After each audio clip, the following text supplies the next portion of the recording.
get off book. Make sure you're researching what you're auditioning for.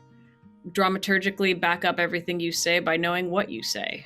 And the simple understanding that you have as much to offer as anyone else. So take your space and do your work. It's just, I want to see an organized, well thought out,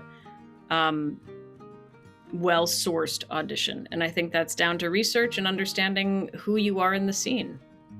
Most people get a ring light. There's like a little tech kit that people get. I have here like a little microphone. There's a little Yeti microphone that's, I don't know what, 100, 150 bucks, that does an amazing job. You just plug it into the computer. A lot of people get like a blue background, right?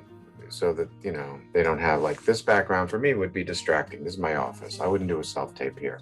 So they have sometimes a little, you can get, Amazon's got all this stuff, and you can just get a little curtain rod and put some stuff up so that it's just you popping.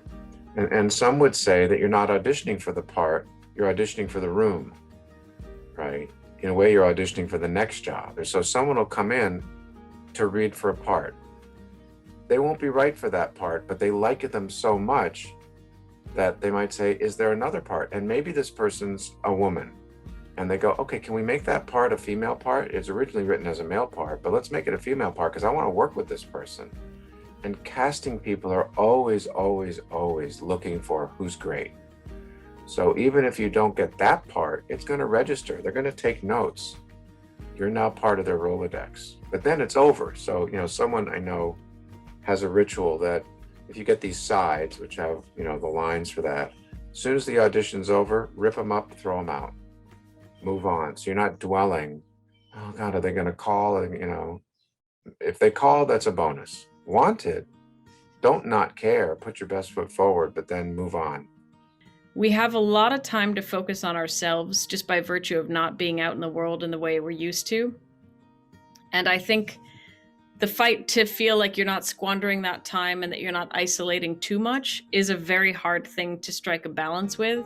So I would say my best advice, which I've taken myself, is give yourself a lot of room now, and patience and empathy. I mean, you really have to do a lot of that caretaking because this is such a tricky time. So if you're frustrated with how you're working, or if it's feeling really hard, there are tons of ways on Zoom to reach out. There are lots of ways to help yourself or to connect.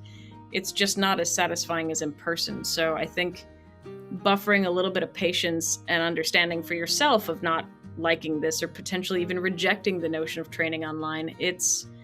Don't waste time just because you're waiting to come back to what we had before. I think we all have to just keep moving forward without dwelling too much on how slowly we've been coming back online. I think we just have to keep our abilities and our connection to ourselves present. And that some days are going to be easier than others. So I think just go gentle and see what comes.